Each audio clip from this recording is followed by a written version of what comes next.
το σάκο κι εσύ. Ναι, αλλά δεν είναι κόκκινος. Δεν είναι κόκκινος, γιατί κόκκινος έχει ο Σταθάκης, νομίζω. Όχι, μαύρο έχει ο Σταθάκης, γιατί πάει με το κοστούμι, το μαύρο. Ο Τσακαλώτος έχει κόκκινο. Τσακαλώτος, δε φίλε. Ο απόλυτος εξευτελισμός, ναι, είναι, πώς να το πω, απαξιώνεις σαν υπουργός οικονομικών μιας πατρίδος, αυτοαπαξιώνεσαι και συνάμα απαξιώνεις και όλο το λαό. Γιατί από την τσάντα. Κοίταξε, δεν γίνεται να πηγαίνει ο υπουργός με τα συμπράγκαλα του Υπουργείου Οικονομικών, όλα τα έγγραφα δηλαδή, με το κόκκινο σακίδιο. Ναι. Δεν συνάδει.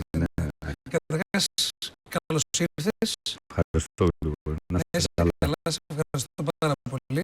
Τελευταία φορά ήταν στη Λίμνη Πλαστήρα. Στη Λίμνη Πλαστήρα, που είπαμε είσαι καλά στην υγεία σου. Καλά, αλλά άϊπνος. Άϊπνος γιατί ανέπρεπε. Γιατί με το πρόβλημα της αϊπνίας. Δεν το ήξερα αυτό. Είναι κάποιο πρόβλημα χρόνια.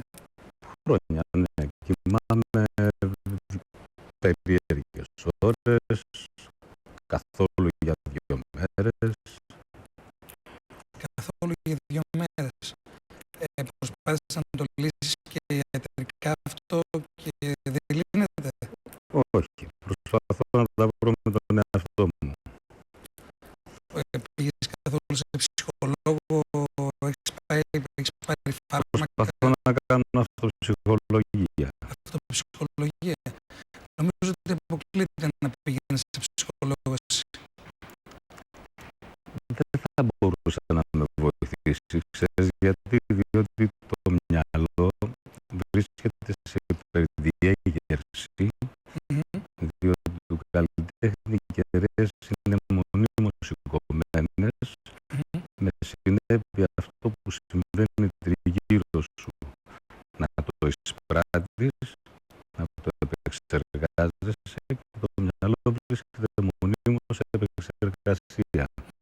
Γιατί αυτό, γιατί εκείνο, γιατί το άλλο. Πόσες μέρες έδωσε τώρα ύπνος?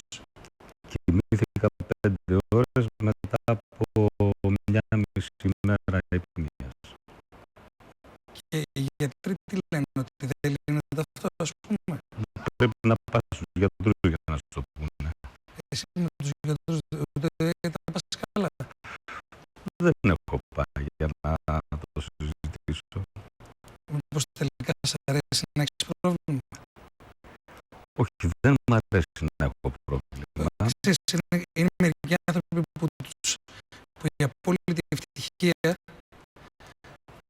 δεν τους αρέσει πάρα πολύ. Θέλουν να έχουν προβλήματα στη ζωή τους. Ναι, δεν είμαι σε αυτή την κατηγορία, δεν είμαι άνθρωπος ευτυχισμένος, διότι δεν μπορεί να είσαι ευτυχισμένος σε αυτά που συμβαίνουν τριγύρω σου. Από την άλλη, και η ευτυχία τι είναι, στιγμές είναι, δεν είναι κάτι μόνιμο, ας πούμε, μονίμως είμαι στην τρελή χαρά, πρέπει να είσαι ανόητος. Πώς αντιμετωπίζει ο κόσμος στον δρόμο αυτά που λες? Ο κόσμος με αντιμετωπίζει όπως είμαι. Δηλαδή? Και ο κόσμος ο περισσότερος είναι σύμφωνος με αυτά που λέω, διότι τα βιώνει. Στον δρόμο υπήρχε και κάποια στιγμή να σου κάνει κανείς τσαμπουκά? Ποτέ. Τι λες βρενό, τι είναι αυτά που κάνεις? Ποτέ. Όχι. Τα μέσα μαζικού επηρεασμού και εξευτελισμού είναι αυτοί που δημιουργούν τις προϋποθέσεις να επηρεάζουν τον κόσμο κατά κάποιο τρόπο και να νομίζουν ότι είσαι άλλο από αυτό που στην πραγματικότητα είσαι. Μάλιστα. Αυτός είναι ο γκεμπελισμός, ο οποίος αυτή τη στιγμή βρίσκεται στο αποκορύφωμά του. Ναι. Δηλαδή βιώνουμε μια φασιστική κοινωνία. Την έχουν διαμορφώσει έτσι που σου απαγορεύουμε το δικαίωμα να έχεις αντίθετη άποψη από τους πολλούς. Βρισκόμαστε δηλαδή στη δικτατορία των πολλών. Οι πολλοί κερδίζουν. Πάντως δεν είσαι από τους ανθρώπους που δεν είχες βήμα τηλεοπτικό.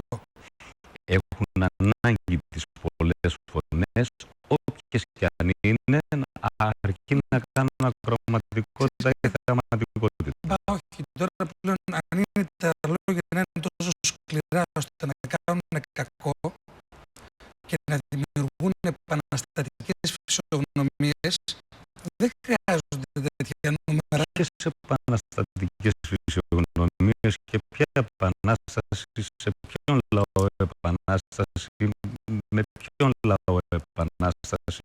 Δεν πιστεύεις στον ελληνικό λαό? Στον ελληνικό λαό πιστεύω. Αλλά Στον ελληνικό λαό πιστεύω. Αποδεικνύουμε ότι είμαστε Έλληνες όμως. δηλαδή, Με τις πράξεις μας αποδεικνύουμε ότι όταν ξεχνάς από τη μία στιγμή στην άλλη ότι ο άνθρωπος αυτός σε καταδυναστεύει και ο άνθρωπος αυτός είναι υπάλληλος σου, τότε σχέση με τους Έλληνες ποια έχει? καταρχάς να σου ρωτήσω κάτι, στρατιώτης έχεις πάει? Έχω πάει. Έχεις πάει. Στο στρατό, επειδή υπηρέτησα την περίοδο των ημείων, θέλω να σου πω ότι πολλές φορές κατηγόρησαν την νεολαία και την κατηγορούν ακόμα ότι είναι η νεολαία του καφέ, της πλάκας και του ποτού. Θέλω να σου πω ότι όταν έγιναν τα ημεία, εκτός από τα πρώτα 30 λεπτά που κλάψαμε, μας έπιασε λίγο τι και γίνεται τώρα. Αμέσως μετά όταν ανεβήκαμε στα ρέω και μας βάλαν τον εθνικό ύμνο, είδα αυτά τα παιδάκια του καφέ να μεταμορφώνονται σε λιοντάρια. Πήραμε ένα τηλέφωνο τη μάνα μας, ο άλλος πήρε τη γυναίκα, ο άλλος πήρε την κομμενά, ο άλλος την κοπέλα, ο άλλος από. Και σε 30 λεπτά είχαμε γίνει, αν μας έβλεπαν, θεριά. Θα τρομάζα. Και λέω, εγώ είμαι αυτός. Αυτό το παιδί που λες τώρα, που περιγράφεις, Ναι. του καφέ, το γαλούχησε ποιος? Ο προηγούμενος. Ναι. Ευθύνεται το παιδί που γαλουχήθηκε και διδάχθηκε από τους προηγουμένους να είναι το παιδί του καφέ? Όχι. Όχι, βέβαια δεν χρειάστηκε και να μην είναι κάποιο άλλο παιδί. Ήταν, δόξα τω Θεώ, είχαμε ειρήνη. Δεν έχει σημασία. Και όταν έχεις ειρήνη, δημιουργείς. Δεν είσαι στην απραξία. Τι δημιουργείς? Τα πάντα. Τι πιστεύεις ότι δεν δημιουργήσαμε? Δεν δημιουργήσαμε τίποτα. Μόνο καταστρέψαμε. Οι προηγούμενοι δηλαδή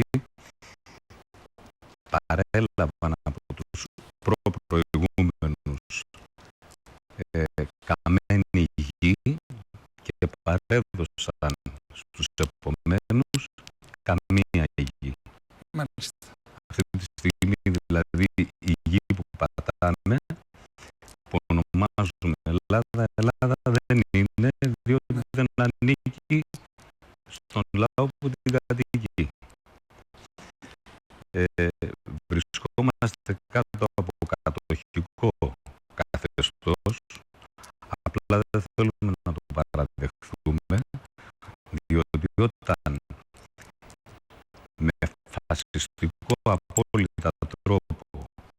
σου απαγορεύουν τα χρήματά σου, ας πούμε, που αποταμίευσες στην τράπεζα, να πας να τα διαχειρίσεις, να τα πάρεις και τα λοιπά, σημαίνει δικτατορία.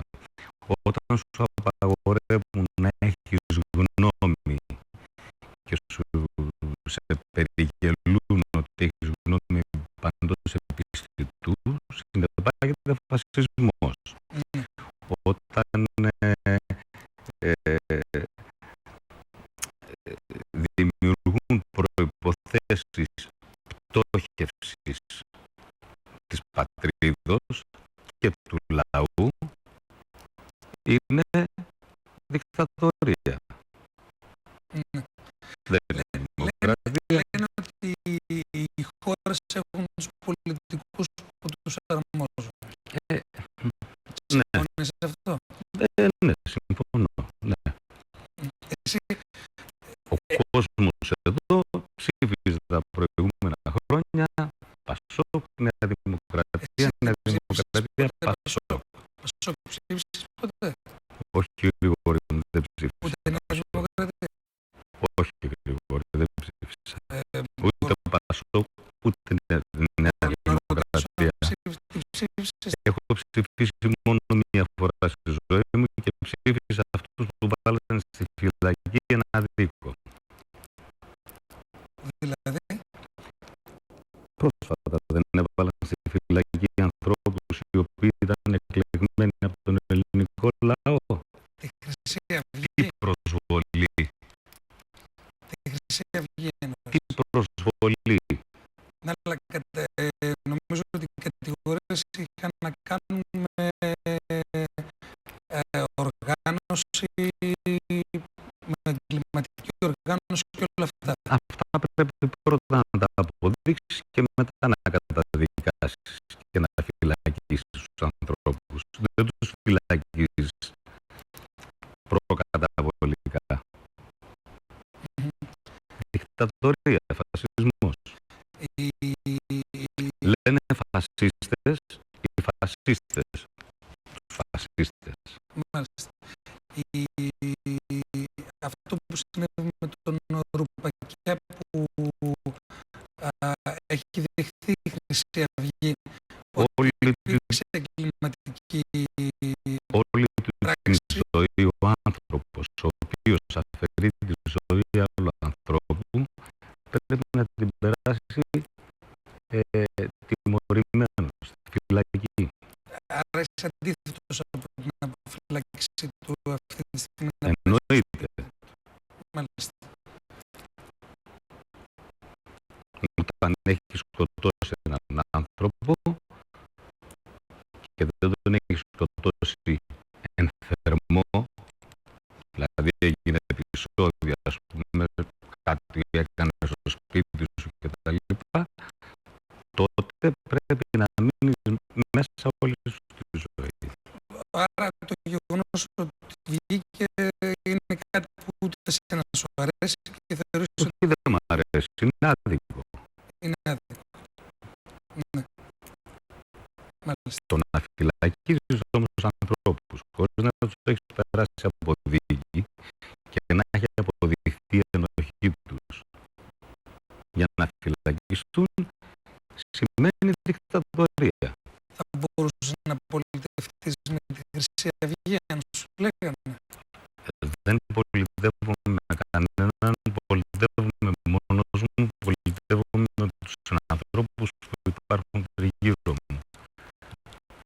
Δεν έχεις σκεφτεί δηλαδή να κατεβείς ποτέ? Δεν θα κατέβαινες ποτέ? Δεν κατεβαίνω, εγώ μόνο ανεβαίνω. Δηλαδή θα κατέβω στην πολιτική που στο μυαλό τους τι έχουν αυτοί οι παγαπώντιδες. Θα κατέβω στον λαό, αισθάνομαι ανώτερος, θα κατέβω στον λαό να τους κάνω να νιώσουν ότι είμαστε ένα και το αυτό, ούτως ώστε να τους κλέψω τη δύναμη της ψήφου και μετά θα σας δείξω ότι θα πάθετε. Οι τελευταίες σου δηλώσεις στην Κύπρο, έμαθες τι έγινε? Δεν τα παρακολουθώ. Δεν Μου δίνουν κάποιες εικόνες, κάποιοι φίλοι οι οποίοι τα παρακολουθούν. Μπήκανε το ΑΚΕΛ, ανακοίνωσε ότι θα εγγράψει στη Βουλή το θέμα της προσβολής της συνέντευξης, ότι έγινε στην κρατική τηλεόραση και ότι αυτά δεν μπορούσαν.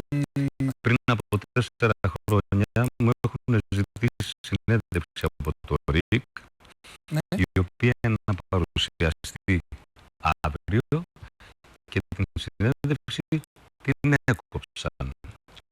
Αν αυτό δεν είναι φασισμός και λογοκρισία, τι είναι?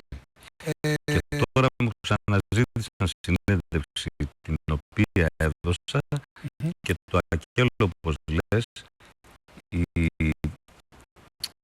η αριστερή, ας πούμε, παράταξη του νησιού, λέει αυτά που λέει, δεν ξέρω τι λέει. Ότι ακριβώς έτσι, για να έχεις η κρατική τηλεόραση, λέει, έγινε προαγωγός του ρατσισμού στο όνομα της ελευθερίας του λόγου. Έστω και αν ο ρατσισμός είναι από τη φύση του εχθρός της ελευθερίας και της δημοκρατίας, δήλωσε ο εκπρόσωπος τύπου και βουλευτής του ΑΚΕΛ. Είναι γι' αυτόν ακριβώς το λόγο που η Ευρωπαϊκή και η Κυπριακή νομοθεσία απαγορεύει τη διακίνηση θέσεων που εξωθούν στο μίσος και στη βία, γεγονός το οποίο συνειδητά παραγνώρισε το ΡΙΚ, παραβιάζοντας τη σχετική νομοθεσία. Πού είναι οι εκφράσεις περί ρατσισμού? Δεν είναι πρόσφυγες αυτοί που ήρθαν εδώ, είναι ρυψάσπιδες. Όλοι αυτοί οι άνθρωποι έρχονται με πορτοφόλια γεμάτα με 500 ευρώ. Ρυψάσπιδες. Τους είπες ότι δεν τους επιτέθηκε καμιά άλλη χώρα, έφυγαν από την πατρίδα τους που έχει εμφύλιο πόλεμο, έρχονται εδώ με πορτοφόλια γεμάτα με χαρτονομίσματα των 500 ευρώ. Επειδή εγώ το έχω δει, εσείς δεν το έχετε δει. Εγώ μεγαλώνω στην ΚΟ. Πηγαίνω κάθε καλοκαίρι. Το καλοκαίρι ήταν το μαύρο καλοκαίρι που πέρασα. Επί 6 μήνες λοιπόν που συνέβαιναν αυτά που συνέβαιναν, οι άνθρωποι αυτοί που ήρθαν από την Συρία, που αν τους έχετε προσέξει όλοι είναι σχεδόν νέοι στην ηλικία, είναι δηλαδή η εποχή, η περίοδος που μπορούν να δημιουργήσουν οικογένειες, να κάνουν παιδιά κτλ. Πάμε στην αλλίωση, την πληθυσμιακή, δεν είναι τυχαία όλα αυτά που συμβαίνουν. Το ότι τους φέρνουν και τους απαγορεύουν να φύγουν και μένουν εδώ και το κάνουν αποθήκη το μαγαζί μας, δεν είναι τυχαίο. Όταν λοιπόν οι άνθρωποι αυτοί έχουν φύγει από την πατρίδα τους, είναι πολύ καλοντημένοι. Κακό δεν είναι αυτό. Θα ολοκληρώσω. Είναι καλοντημένα παιδιά και επίσης όλοι γνωρίζουν την αγγλική και έχουν γεμάτα πορτοφόλια κυριολεκτό, και όταν είπα για 500 είναι η μεταφορά της εικόνας που έχουν οι μαγαζάτορες στην ΚΟ. Δηλαδή ψιλοπλούτησαν κατά κάποιο τρόπο από τους Συρίους. Γιατί? Διότι οι άνθρωποι αυτοί είναι τα παιδιά οικογενειών ευπόρων που κάποια στιγμή εγώ να σώσω το παιδί μου θέλω τώρα, αν έγινε πόλεμος με άλλους ή εμφύλιος, να φύγει το παιδί μου να σωθεί. Δεν είναι κακό αυτό. την άλλη όμως, όταν πηγαίνεις σε ένα σπίτι ξένο, δεν πρέπει να χτυπήσεις την πόρτα για να περιμένεις τον ιδιοκτήτη να σου πει πέρασε. Έρχονται λοιπόν τα ελληνικά, διότι γίνεται δουλεμπόριο, τους παίρνουν πάρα πολλά λεφτά των ανθρώπων και θα ήταν προτιμότερο όλοι αυτοί οι ανθρωπιστές, οι οποίοι είναι απόλυτα υποκριτές, να προσπαθήσουν να σταματήσουν τον πόλεμο και να μην ξεριζώνονται οι άνθρωποι από τις πατρίδες τους. Γιατί δεν ήρθαν οι Ιρακινοί όταν έγινε αυτό στο Ιράκ, που ήταν χειρότερο από ό,τι έγινε τώρα στην Συρία? Γιατί από τη Λιβύη δεν ήρθαν όλοι αυτοί που ήρθαν? Ήταν η στιγμή κατάλληλη για να χτυπήσουν με τον τρόπο που χτυπούν και να δημιουργήσουν ένα ντόμινο που ξεκινάει από την Ελλάδα. Πάντως δεν μπορώ να φανταστώ ότι μπήκαν σε διαδικασία άνθρωποι με πάρα πολλά λεφτά να μπουν σε λαστιχένιες βάρκες, να πνιγούν και να κάνουν παιδάκια. Να σου εξηγήσω, να σου απαντήσω. Έχεις δει καθόλου πώς έχει γίνει η Συρία? Αυτό που συνέβη στη Συρία δεν έγινε στο Ιράκ. Στη Συρία στη Συρία και με ξένη δύναμη. Στη Συρία ότι έχουν καταστραφεί, όταν λέμε ολοσχερός πόλης, ναι, θέλω να πω, δηλαδή δεν έχει μείνει όχι μαγαζί, όχι δρόμος, τίποτα. Άρα δεν μπορείς να μείνεις εκεί. Όχι βέβαια. Δεν μπορείς. Άρα παίρνεις λοιπόν ό,τι μπορείς να υπάρχει κοντά σου και αν μπορείς και τις οικονομίες σου που τους είχες κάτω από το σκέπασμα και μπορεί να ήταν και, ενώ ας πούμε σε ευρώ 5.000, 10 και φεύγεις. Άρα πού θα πας? Να πας πού? Στα Αραβικά Εμιράτα πηγαίνεις. Να σου πω. Στα Αραβικά Εμιράτα πηγαίνεις. Περισσότεροι συγγενείς τους είναι στην Ευρώπη. Πώς είναι οι περισσότεροι? Μα είναι πάρα πολλοί κόσμος εκεί. Είναι η Γερμανία, Αγγλία. Συγγνώμη λίγο. Αν αυτή τη στιγμή άνοιγαν τα σύνορα, ή πόσος κόσμος πέρασε τα σύνορα για να φύγει για την Ευρώπη? Χιλιάδες. Γιατί δεν είναι ελάχιστοι? Όχι ελάχιστοι. Ελάχιστοι. Ελάχιστοι. Είναι αυτός που αφήνει την σπίτι στην ώρα του πολέμου. Ναι. Αλλά έχει μάνες, έχει παιδάκια. Δεν μπορώ να τους ονομάσω ρίψες πίσω τη μάνα με το παιδάκι. Τα γυναικόπαιδα φεύγουν πρώτα να σωθούν. Εννοείται. Σου εξήγησα προηγουμένως ότι και εγώ αν ήμουν στην θέση των πατεράδων εκεί, το ίδιο θα έκανα για το παιδί μου. Δεν αντιλέγω. Να σωθεί το παιδί μου. Ναι. Απ' την άλλη όμως, μήπως θα πρέπει να βρούμε τρόπο εμείς εδώ που έχουμε εμφύλιο πόλεμο να συμφιλιωθούμε ή να αντιμετωπίσουμε την κατάσταση και να την καλυτερεύσουμε και όχι να σηκωθούμε όλοι να φύγουμε, γιατί έτσι τι κάνουμε? Αφήνουμε σε αυτούς που δημιούργησαν το διέρη βασίλευε το πρόβλημα στην πατρίδα μας να μας πάρουν την πατρίδα.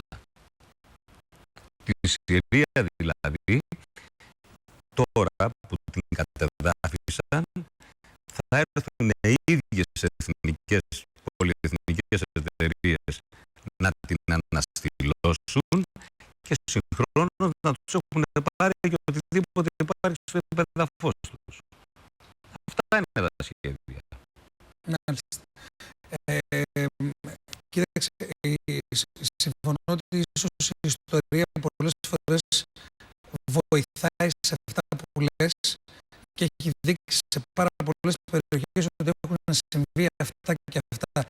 Αλλά εγώ θα μείνω πραγματικά στον ανθρώπινο παράγοντα, γιατί όλα τα άλλα μπορεί να είναι και θεωρητικά, μπορεί να είναι και αυτά όπως λες πολύ αληθινά, γιατί τα έχουμε ξαναδεί να συμβαίνουν σε πάρα πολλά μέρη. Πετρέλαια, ορυκτός πλούτος και όλα αυτά που συμβαίνουν. Αλλά στο διατάφτα είναι σκληρό να λες την ώρα που κάποιος πνίγεται, ας πούμε, έχουν χαθεί 10.000 παιδάκια. Εσύ, Γρηγόρη, φύγανε οι άνθρωποι με τα παιδάκια τους και μπαίνουν μέσα στις λαστιχένιες βάρκες, μέσα στην θάλασσα. Φταίω εγώ, πρέπει να έχω εγώ ενοχές και να αισθάνομαι τύψεις, γιατί ο πατέρας και η μάνα πήραν το παιδάκι και το βάλανε σε μια λαστιχένια βάρκα και ταξιδεύουν μες στο Αιγαίο και πνίγονται. Αλλά αν μπορείς να βοηθήσεις, βοήθα. Μα να βοηθήσεις, αλλά πώς να βοηθήσεις, αφού τριγύρω μου υπάρχουν οι συνάνθρωποι μου που ζουν σε αυτή την πατρίδα, να μην βοηθήσεις αυτούς πρώτα. Να βοηθήσουμε και πρώτα θα βοηθήσουμε το σπίτι μας και μετά θα βοηθήσουμε τον γείτονα. Ναι, αλλά υπάρχουν και άνθρωποι που αυτή τη στιγμή μπορούν να τους βοηθήσουμε. Δηλαδή, ποιοι είναι αυτοί? Λίγο, τι θέλουν αυτοί οι άνθρωποι τώρα? Καταρχάς, ουσιαστικά τι θέλουν? Αυτοί οι άνθρωποι, ξέρεις τι θέλουν? Ναι. Να αναβλώσουμε τρένα και να τους στείλουμε στη Γερμανία, στην Αγγλία, στην Ελβετία, στη Σουηδία. Αυτό θέλουν. Και παπόρια, και να τους πάμε απέναντι στην Τουρκία, που είναι και μεγάλη χώρα κτλ. Να τους φιλοξενήσουν, που έχουν και την ίδια θρησκεία, μιλάνε παρόμοια γλώσσα. Μα δεν θέλουν να φιλοξενηθούν, Γρηγόρη μου. Εδώ. Ναι, να αρχίσουν κάπου τη ζωή τους. Εδώ. Πάντως είναι πολύ σκληρό να ξεριζώνεσαι από την πατρίδα. Δηλαδή, το πιο σκληρό. Είμαι πρόσφυγας, Γρηγόρη μου. Ναι, επειδή είμαι κι εγώ όμως από τη Σμύρνη, Αρναούτογλου στην 22, στην καταστροφή. Θέλω να σου πω, δηλαδή, και επειδή το πρόλαβα τον παπά. Πρόσφυγες όμως. Ναι. Ήρθε ο κατακτητής, μας έκλειψε την πατρίδα και μας σκότωνε. Και αναγκαστήκαμε να φύγουμε. Πρόσφυγες, προσφυγήν. Αυτή δεν ήταν προσφυγή. Οικειοθελώς έφυγαν. Να ζήσουν οι άνθρωποι, να τους πάρει η Γερμανία, η Αγγλία και η Σουηδία και η Ελβετία. Όχι να μου αφήνεις ανοιχτά τα σύνορα προς τα δω και να μου τα κλείνεις από εκεί και να μην έχουν κυρώσει αυτοί που κλείνουν τα σύνορα των ανθρώπων που θέλουν να φύγουν να πάνε στη Γερμανία γιατί έχουν συγγενείς. Να τα πάρουμε τα πράγματα με τη σειρά και να τα λέμε ακριβώς όπως είναι. Όχι όπως γουστάρουμε, όπως τα λένε τα μέσα μαζικού επηρεασμού, που δεν υπάρχει πια Έλληνα στην Ελλάδα, δεν υπάρχει τίποτα. Μόνο πρόσφυγες υπάρχουν. Να βοηθήσω τον άνθρωπο. Έχω τη δύναμη να τον βοηθήσω. Έχω δύναμη να βοηθήσω 10. Άμα μου στέλνεις 1000... Άρα αυτή τη στιγμή εσύ τι πιστεύεις ότι... Είναι έργο, είναι σχέδιο. Τι πιστεύεις ότι πρέπει να γίνει για να κλείσουμε το θέμα αυτό το προσφυγικό? Να σταματήσουν τον πόλεμο εκεί που υπάρχει.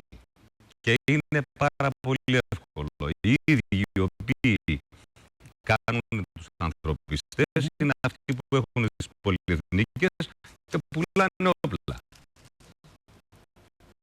Είναι τόσο υποκριτικό όλο αυτό που συμβαίνει που μας κάνει εμάς τώρα να αναγκαζόμαστε, να αισθανόμαστε τύψεις και ενοχές για κάτι που δεν φταίμε, και αυτοί που δημιουργούν τα προβλήματα να είναι αυτοί που μας κάνουν και με το δάχτυλο έτσι. Όχι, μαντάμ. Το δάχτυλο να το βάλεις εκεί που σου πρέπει. Να ευχαριστηθείς. Είμαστε στους συγγόνεις. Μας έχετε βάλει, ας πούμε, από τη μία μέρα στην άλλη και χρωστάμε 380 δισεκατομμύρια ευρώ. Κανείς δεν κάθεται να πει από αυτούς οι οποίοι τώρα κυβερνούν, που είναι οι υπαλλήλοι μας, πώς δημιουργήθηκε αυτό το χρέος, ποιοι το δημιούργησαν, πού διοχετεύτησαν τα χρήματα, γιατί τα δανειστήκαμε. Κανένας. Οι τράπεζες κλειστές, κλείνεις την τράπεζα που είναι ιδιωτικό μαγαζί και έχω κάνει εγώ σύμβαση και έχω βάλει τα χρήματά μου και μου δεσμεύεις το λογαριασμό μου και δεν μου αφήνεις, δεν μου επιτρέπεις να διαχειριστώ την περιουσία μου, να βγατήσουν τα λεφτά μου για να έχει παραγωγή η χώρα, ούτως ώστε να έχουμε πλούτο, να μπορούμε να ξεχρεώσουμε κάποια από αυτά που λένε ότι χρωστάνε. Δεν θέλουν να ξεχρεώσουμε, Γρηγόρη μου, γιατί άμα ξεχρεώσεις, πάρεις να είσαι εχμάλωτος. Θέλω να σε ρωτήσω πάρα πολλά. Ξέρω ότι είναι δύσκολο να σταματήσω τη συζήτησή μας. Κυρίες και κύριοι, ένα σύντομο διαφημιστικό διάλειμμα και επιστρέφουμε με ένα τσακάκι.